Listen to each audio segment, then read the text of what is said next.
So just who is Sarah Palin? Well, former beauty queen and runner-up in the Miss Alaska contest, a star point guard who earned the nickname Sarah Barracuda, a sometime sports reporter who wanted to be on ESPN until she realized she would have to move from Alaska to Bristol, Connecticut.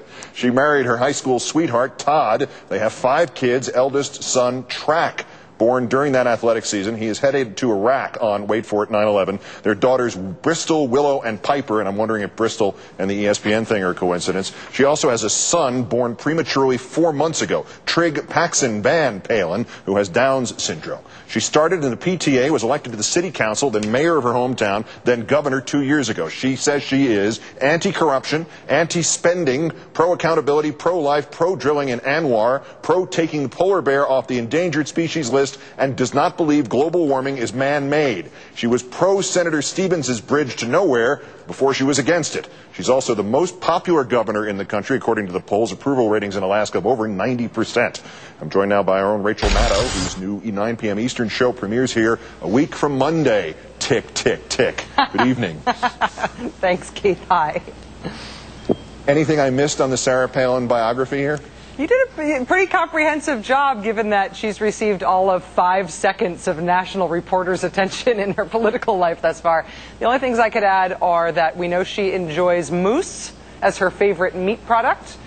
We know that her husband is part Alaska Native. He's part Eskimo, which is neat. And I think, as you mentioned right at the top there, we now know that both John McCain's mate, Cindy McCain, and his running mate, Sarah Palin, are beauty pageant ladies, which may tell us something that we didn't know before about what John McCain likes in women. So we don't know very much about Governor Palin. What we do know is very colorful and fun to talk about, but she's basically been a human interest story in terms of the political press in this country. The new running mate speech, her debut on the national stage, bringing up that bridge to nowhere issue. And I went and looked it up in the Anchorage Daily News from 2006. She was asked point blank about funding for that bridge, and she said, yes, I would like to see Alaska's infrastructure projects built sooner rather than later. The window is now, while our congressional delegation is in a strong position to assist.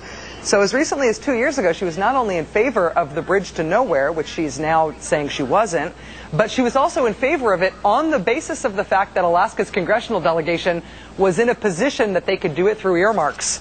This is an embarrassing position to have taken, not only because of the flip-flop, but because they're trying to market her as a fiscal conservative who stood up to Alaska's sort of famously corrupt Republican. Last point, Rachel, this poach Hillary voters idea, the timing, the fact that Governor Palin said in March that Senator Clinton was, quote, whining, plus that interesting historical tidbit that the year Jerry Ferraro ran for VP, 56% of women voted against her and Mondale. Did the Republican ticket potentially today not gain women voters, but have a net loss of women voters? Yeah, to now have the McCain campaign be able to say, our former national co-chair, chief economic advisor, thinks we are a nation of whiners, and our vice presidential pick thinks specifically that Hillary Clinton herself is an insufferable whiner. Now women flock to us. It's a little hard to take. I honestly, in the big picture, Keith, I think this is a Dan Quayle choice. I think that it's great to have a woman on the ticket, but I think Sarah Palin, as this specific woman on the ticket, is a bit of a laugh-out-loud choice. Yeah, what happened to that eBay lady? We serve no wine before it's time. Rachel Maddow of Air America, soon to be following in the hour following this newscast. 10 days. Thanks, Rachel. Have a good weekend. We'll see you in St. Paul. Thanks, Keith.